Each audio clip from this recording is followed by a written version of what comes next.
내가 들었으므로 내 창자가 흔들렸고 그 목소리로 말미암아 내 입술이 떨렸도다.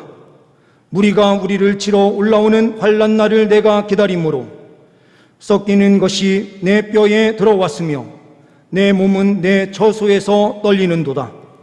비록 무화과 나무가 무성하지 못하며 포도나무에 열매가 없으며 감람나무에 소출이 없으며 밭에 먹을 것이 없으며 우리의 양이 없으며 외양간에 소가 없을지라도 나는 여호와로 말미암아 즐거워하며 나의 구원의 하나님으로 말미암아 기뻐하리로다. 주 여호와는 나의 힘이시라. 나의 발을 사슴과 같게 하사 나를 나의 높은 곳으로 다니게 하시리로다. 이 노래는 지혜하는 사람을 위하여 내 수금에 맞춘 것이니라. 아멘. 오늘 말씀은 하박국서 말씀인데요, 우리가 말씀에 들어가기 전에 우리 성도님들께 다시 한번 진심으로 감사를 드려야 될 것 같습니다. 우리 성도님들께서 기도 많이 해주시고 사랑으로 또한 기도로 함께 해주셔서 휴가를 잘 마치고 돌아왔습니다. 앞으로의 사역을 더욱더 힘있게 감당할 수 있도록 계속해서 기도해 주시면 더욱더 감사하겠습니다. 주의 영광을 위해서 더욱더 최선과 헌신으로 우리 귀한 몸된 교회 성도님들을 잘 섬겨나가겠습니다. 감사합니다. 우리 하박국서 말씀은 우리가 어느 정도 말씀을 읽어 내려가고 좀 알고 계신 분들은 이 하박국의 상황을 잘 아실 것입니다. 예레미야와 동시대 선지자였습니다. 예레미야도 이스라엘 그 땅이 해파되는 모습을 지켜보았습니다. 특히 예루살렘의 성전은 무너지고 그곳에 불이 질러지며 하나님의 영광이 사라진 것과 같은 현상을 직접적으로 목도하게 됩니다. 하나님을 섬긴다라고 하는 이스라엘 민족은 점점 어려운 상황으로 달려가요. 그런데 하나님을 믿지 않는 저 이방 땅 바벨론은 어떠한 모습입니까? 저 바벨론 땅은 계속해서 강성한 나라로 세워지고 있어요. 아수르와의 전쟁에서 승리해서 아수르를 정복해요. 그리고 남쪽으로 남하하는 과정에서 이집트는 위쪽으로 무기또에 올라와서 이 바벨론을 막으려고 힘씁니다. 그 전쟁의 터전이 어디인가? 바로 이스라엘 북쪽 땅, 이스라엘 땅, 이스라엘 평야가 있었던 무기또 지역이었어요. 전쟁이 일어나면 약자의 땅은 언제나 어려움을 당하게 되어 있습니다. 우리나라도 일본과 러시아의 전쟁, 그리고 중국과의 이 전쟁 속에서 우리나라도 매우 큰 어려움을 당한 경험이 있습니다. 마찬가지로 이스라엘 땅에 이러한 어려운 상황들이 펼쳐지고 있었던 것입니다. 이럴 때에 믿음의 사람은 어떠한 길로 나아가는가?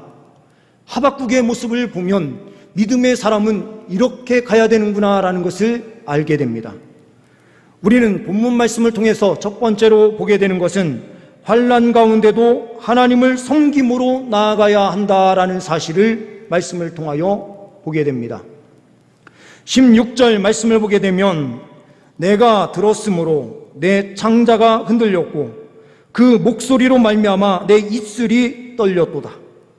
무리가 우리를 치러 올라오는 환난 날을 내가 기다림으로 썩이는 것이 내 뼈에 들어왔으며 내 몸은 내 처소에서 떨리는도다 라고 표현되고 있는 것을 보게 됩니다. 하나님으로부터 음성을 듣습니다. 하나님을 믿는 하나님의 백성들은 왜 이렇게 어려움을 당해야 됩니까? 하나님을 믿는 백성들은 의인 아닙니까? 그런데 왜 이 의인이 고통과 어려움을 당하고 있습니까? 아무리 우리가 이방신을 따라 섬겼고 여호와 하나님을 저버렸다 하더라도 저 바벨론 땅의 사람들보다는 더 하나님을 진실되게 섬기고 하나님 말씀대로 살려고 하지 않았습니까? 그런데 왜 우리에게 이 큰 고난을 주시고 계십니까? 그때에 주님께서는 말씀하시죠. 성루에 가서 올라가 하나님의 말씀을 기다리는 하박국에게 2장에서 하나님의 그 때는 반드시 종말 심판이 이르게 될 것이다. 바벨론은 너희들을 훈련시키기 위하여 너희들의 그 잘못된 습관을 버리게 하고 도구로 사용될 뿐 하나님의 그 시기에 반드시 바벨론을 멸망시킬 것이다. 그러나 너희들은 완전한 실패자가 아니라 그 훈련의 과정을 통하여 진실되게 하나님을 섬기게 되면 하나님의 영광스러운 그 나라를 다시 회복하게 될 것이다. 이 하박국은 어떠한 사람인지 자기 자신을 명확하게 드러내지 않고 있습니다.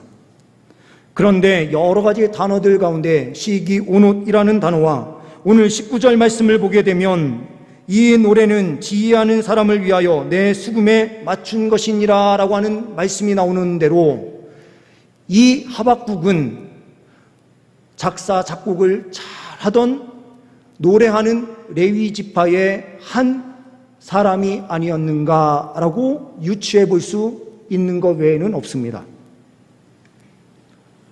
환난 가운데에서 이 하박국은 하나님을 노래하며 나아가고 있다는 것입니다. 이것이 믿음의 사람의 큰 특징이에요.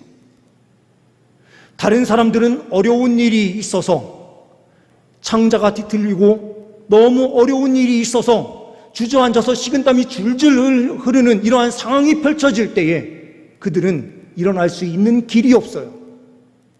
그런데 믿음의 사람은 이 순간에도 하나님을 바라보면서 믿음으로 일어서서 주님을 찬송하며 달려가고 있다는 사실입니다. 오늘 말씀 제목을 섬김으로 지은 이유가 있습니다.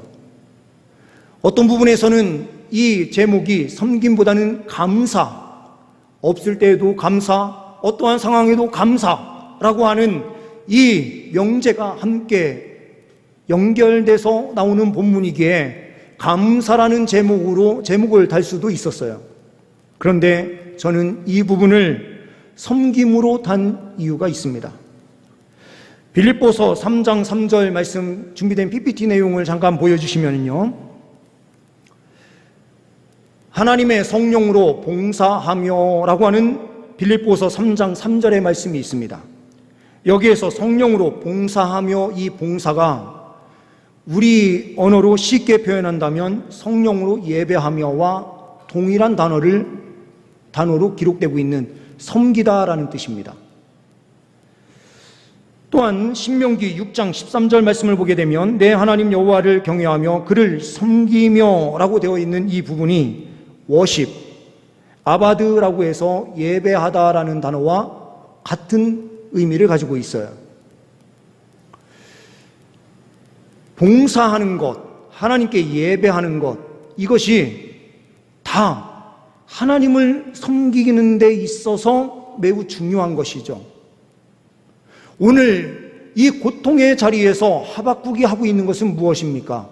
노래를 지어서 부르고 그 지은 노래를 다른 사람들이 지휘자의 지휘를 따라서 함께 노래하게 했다라고 하는 것은 하나님께 모든 사람들이 함께 예배의 자리로 나아가 주님을 섬기게 했다라는 뜻이 돼요. 내려주셔도 좋습니다. 이 성김은 예배입니다. 그런데 이 예배 생활이 지금 이 자리에서 우리가 봉사하고 섬기는 이 자리만이 봉사의 자리가 아니라 삶 속에서 나아가서 주님을 위하여 섬기면서 헌신하는 모든 자리가 다 예배의 자리가 되는 거예요. 하박국이 모든 공동체의 사람들을 예배의 자리로 이끌고 있는 그 순간이 언제입니까? 바벨론이 침공하여 들어오는 그 광경을 지켜보는 상황. 이 상황에서도 주님을 노래하며 온 이스라엘 백성들이 하나님을 함께 찬송하도록 그 찬송을 지어 부르고 있다라는 것입니다.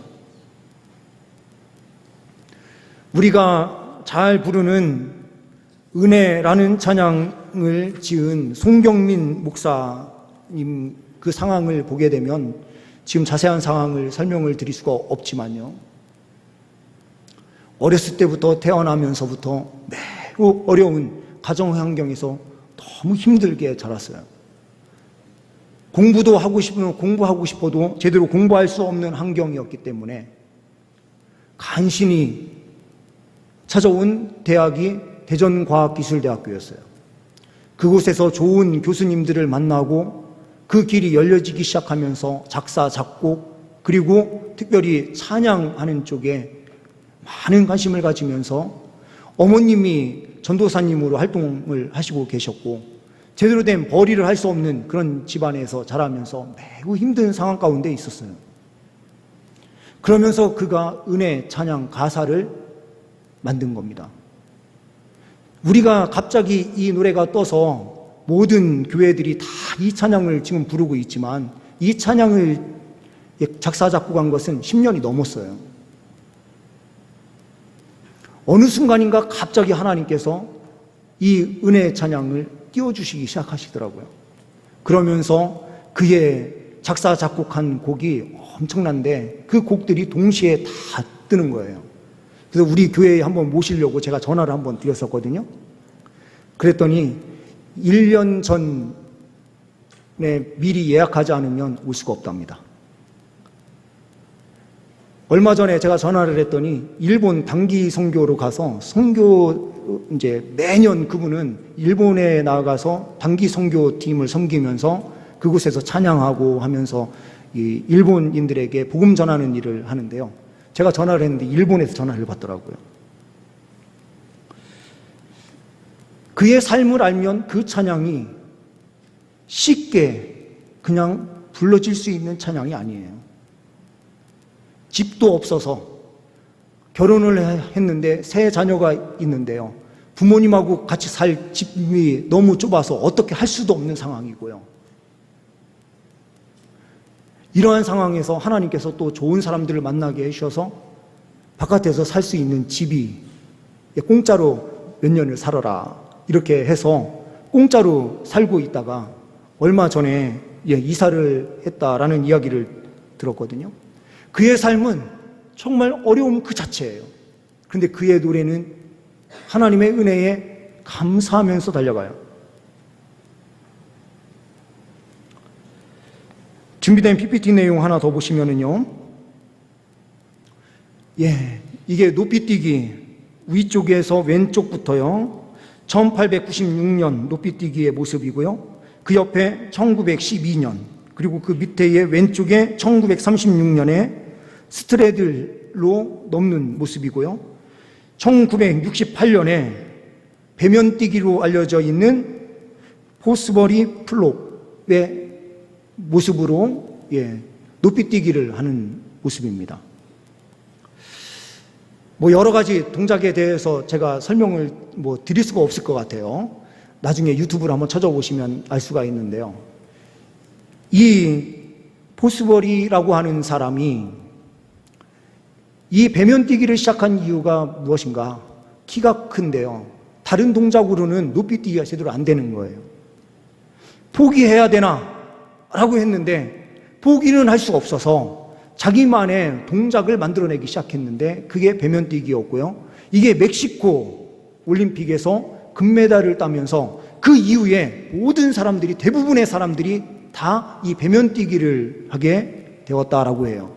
이만한 개혁이 있었던 그 운동 경기가 없다라고 말할 정도로 이 동작은 그 당시에 센세이션을 일으켰던 그런 사건과 마찬가지였습니다.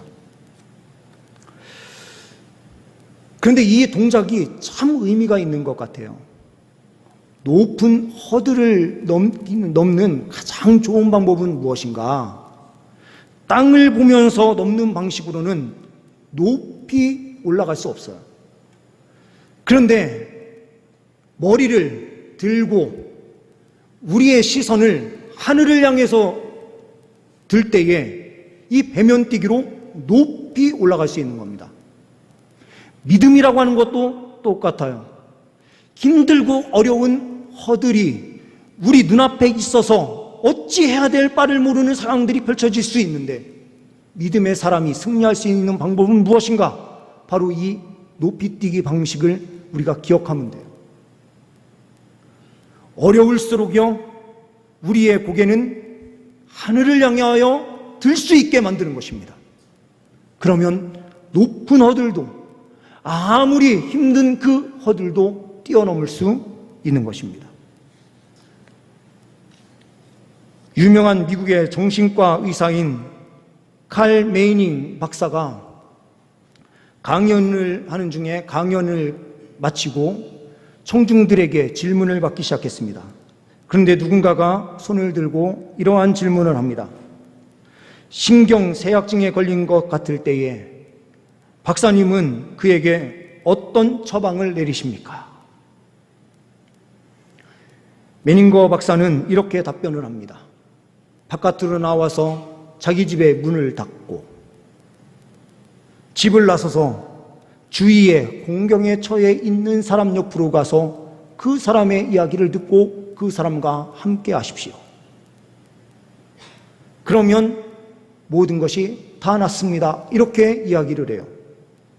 한 러시아 과학자가 평안하게 사는 사람과 인생이 조금 어려움과 쉼과 이것들이 같이 있는, 어려움과 평안함이 같이 있는 이러한 상황에서 어떤 사람이 더 젊게 사는지, 이것을 실험하게 되는데요. 짐승의 두 그룹을 만들어서 한 그룹에는 평안한 삶이 있도록 아무것도 안 해도 편하게 먹고 살 수 있는 환경, 모든 조건을 다 갖춰줘요. 하나의 그룹에는 때로는 평안하게 쉬게 하면서도 때로는 맹수에게 쫓겨야 되는 상황, 그리고 먹을 것이 없어서 잡아먹어야 되는 상황, 이런 상황을 동시에 만들어놔요. 어떤 그룹이 더 젊게 오래 이 동물들이 살았을까요? 잘 알고 계시는 그 결과대로, 생각하시는 대로 그대로입니다. 어려움과 그 평안함이 동시다발적으로 왔다 갔다 하는 이런 상황들을 통해서 동물들이 더 오래 젊게 살 수 있었다라는 결과입니다. 하나님께서 왜 믿음의 사람들에게 불필요한 것처럼 보이는 그 고난을 때로는 주실까요? 우리의 믿음을 위해서입니다. 믿음을 성장시키시고 더 순결한 믿음을 갖도록 하시기 위하여 그 어려운 순간순간들을 하나님 백성들에게 주시는 것입니다. 이 시간 우리의 고개를 들고 주님을 바라보시면서 더욱더 힘있게 주님만 섬기며 달려갈 수 있는 귀한 주의 백성들 되시기를 간절히 소망합니다. 두 번째로는 없음에도 하나님을 섬김으로 나아가야 합니다. 17절과 18절 말씀을 보게 되면 비록 무화과나무가 무성하지 못하며 포도나무에 열매가 없으며 감람나무에 소출이 없으며 밭에 먹을 것이 없으며 우리의 양이 없으며 외양간에 소가 없을지라도 나는 여호와로 말미암아 즐거워하며 라고 말씀하고 있습니다. 이 하박국의 노래, 무화과가 무성하지 못합니다. 포도나무에 열매가 없습니다. 소출도 없습니다. 먹을 것이 없고 우리의 양이 없습니다. 외양간에 소도 없습니다. 이 말씀 속에서 우리는 귀한 것을 발견하기 시작합니다. 없을 때에 하나님께서 일하시기 시작하신다라는 거예요. 하박국 선지자는 아무것도 없는 이스라엘 백성들의 환경을 보았습니다. 아무것도 없어요. 그런데 그때부터 하나님께서 일하심을 믿음의 눈으로 보고 있는 거예요. 그러니 하나님 한 분만으로 즐거워하는 것입니다. 우리가 정말로 하나님 한 분만으로 즐거워하는 그러한 신앙생활을 하고 있는 것이 맞습니까? 저도 회개를 많이 합니다. 하나님 한 분만으로 살아야 된다라고 그렇게 외치는 설교자로서 살아가지만 때로는 하나님 앞에 그러한 삶을 살지 못할 때가 너무나 많습니다. 우리가 진정으로 승리하는 그 길은 무엇입니까? 아무것도 없을 때 믿음으로 우리가 아무것도 없습니다. 그러나 우리의 삶에 주님 한 분이시면 충분합니다. 주님 한 분이면 우리는 즐거워하는 인생을 살 수 있습니다라고 고백할 때에 하나님께서는 우리에게 놀라운 은혜를 베풀어 주십니다. 신앙이 매우 돈독했었던 한 청년이 길을 걸어가고 있다가 달려오던 차에 치여서 그만 다리 하나를 잃게 됩니다. 이 청년은 병원에 누워서 눈물을 흘리고 있는 그때에 같이 신앙생활을 했었던 청년들과 그를 지도했었던 목사님이 함께 와서 그를 위하여 성경 한 구절을 읽어주고 기도해주고 가는 거예요. 우리가 알거니와 하나님을 사랑하는 자 곧 그 뜻대로 부르심을 입은 자들에게는 모든 것이 합력하여 선을 이루느니라. 그런데 이 청년은 이 말씀이 귀에 들어오지 않습니다. 하나님, 주님을 섬기는 삶을 살았던 나에게 주님 왜 이런 시련을 주십니까? 다리 하나를 잃어버리는 이 고통을 왜 나에게 주십니까? 하면서 그 자리에서 펑펑 울고 눈물을 흘리는 거예요. 그 다음에도 청년들과 목사님이 또 찾아와서 이 로마서 8장 28절의 말씀을 또 읽어주는 것입니다. 우리가 알거니와 하나님을 사랑하는 자 곧 그 뜻대로 부르심을 입은 자들에게는 모든 것이 합력하여 선을 이루느니라. 그 말씀이 그때에도 들어오지 않아요. 하나님, 저 억울해요.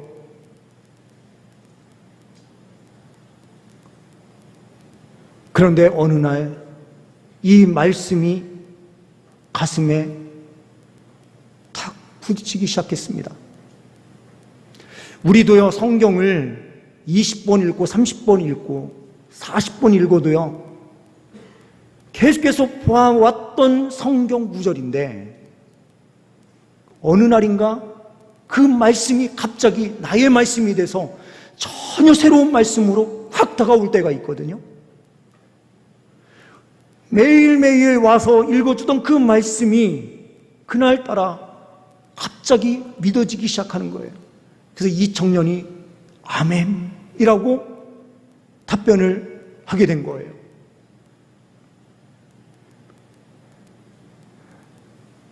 이제 수술 경과가 좋아졌다는 이야기를 듣고 퇴원을 하는데요. 퇴원할 때에 한쪽 발에 의족을 달게 돼요. 그렇게 하면서 신앙생활을 해가고 있는데 하나님께서 마음에 감동을 주시면서 주님의 복음 사역에 전력하는 길로 가라 라는 메시지를 자꾸 주시는 거예요. 그래서 이 청년이 그 응답에 응답하면서 아프리카 오지에 들어가기 시작합니다. 그 오지는 식인종이 사는 그 지역이었어요. 들어가는데 식인종들이 나와서 이 사람을 죽이려고 합니다. 그때에 성령의 음성이 들려오기 시작해요. 너의 그 의족을 벗어서 그 사람들에게 던져주라. 의족을 벗어서 그 사람들에게 던져줍니다. 그랬더니 그 식인종이 좋다고 막 뜯어 먹으려고 하는데 이게 제대로 뜯어지지도 않고 맛도 없는 거죠. 그러니 이 청년이 그 식인종에게 이렇게 이야기를 하는 거죠. 그거 봐, 나는 맛이 없고 나 건드려봐야 아무 소용없어. 그런데 이 사람들이 그 의족을 뜯는데 안 뜯겨지는 거죠. 그러다 보니 이 사람이 사람이 아니라 신이구나, 이렇게 생각이 된 거예요. 그 사람 앞에서 신으로 모시려고 엎드리는 겁니다. 그때에 이 사람이 그들에게 복음을 전하기 시작하면서 그곳이 복음화되기 시작했다라는 것입니다. 이 사람이 바로 영국의 유명한 선교사, 아프리카의 선교사의 아버지로 불려지는 리빙스턴이라는 사람입니다. 처음에 자기가 당한 그 고난이 젊은 나이에 한 다리를 잃어버리는 그 고통이야말로 얼마나 큰 고통입니까? 그런데 그 고통을 통해서 하나님께서는 일하시기 시작하셨고 많은 사람들을 변화시켜서 선교의 아버지라는 칭호까지 받게 되는 그 영광을 누리게 하셨다라는 것입니다. 없을 때에 하나님은 역사하십니다. 없을 때에 우리는 주님을 섬기면서 끝까지 여호와 하나님 한 분만으로 즐거워하는 인생을 살아간다면 하나님께서 마침내 우리에게 승리의 은혜를 허락하여 주시는 줄 믿습니다. 마지막으로 구원의 하나님을 섬김으로 나아가야 합니다. 18절 말씀을 보게 되면 이렇게 말씀합니다. 나는 여호와로 말미암아 즐거워하며 나의 구원의 하나님으로 말미암아 기뻐하리로다. 하박국 선지자가 그 어려운 상황이 닥치는 모든 상황을 보면서도 하나님께서 우리를 구원하신다라고 하는 분명한 믿음을 갖고 일어섭니다. 우리 하나님은 구원의 하나님이십니다. 우리를 포기하시는 하나님이 아니시라 우리에게 힘을 주셔서 능력으로 거하게 하시는 전능한 하나님이십니다. 그러니 하박국은 19절 말씀에 이렇게 노래를 합니다. 주 여호와는 나의 힘이시라 나의 발을 사슴과 같게 하사 나를 나의 높은 곳으로 다니게 하시리로다. 가장 높은 곳에서 사슴이 떨어지지 않고 달려가는 그 사슴의 모습과 같이 우리도 그 높은 곳에서 떨어지지 아니하고 영광을 누리며 힘있게 달려갈 수 있도록 주님께서 힘주신다라고 하는 그 믿음의 고백을 이 마지막 부분에 하고 있다라는 사실입니다. 믿음의 사람은 힘이 되신 여호와 하나님을 붙잡습니다. 나의 힘이 되신 여호와여 내가 주를 사랑하나이다 고백하며 달려갈 때에 주님께서는 우리를 구원하시고 놀라운 은혜를 베풀어 주시는 줄 믿습니다. 있을 때만 주님을 섬기는 것이 아니라 아무것도 없는 상황, 하나님을 진실되게 섬길 수 없는 그런 상황 가운데서도 주님 한 분만으로 즐거워하고 주님의 그 구원을 바라보며 힘있게 믿음으로 달려갈 때에 주님께서는 하나님의 백성들을 구원하여 주시고 놀라운 영광을 누리게 하여 주시는 줄 믿습니다. 이 은혜를 받아 누리는 저와 우리 모든 성도님들의 삶이 되시기를 간절히 소망합니다. 기도하십니다. 하나님 아버지 감사합니다. 우리 모두들 없는 가운데서도 어려운 상황 가운데서도 진실이 하나님을 섬기며 예배하며 달려가게 하시고 주님께 감사함으로 달려가는 승리자들 되게 하여 주옵소서. 우리 주 예수 그리스도의 이름으로 기도하옵나이다. 아멘.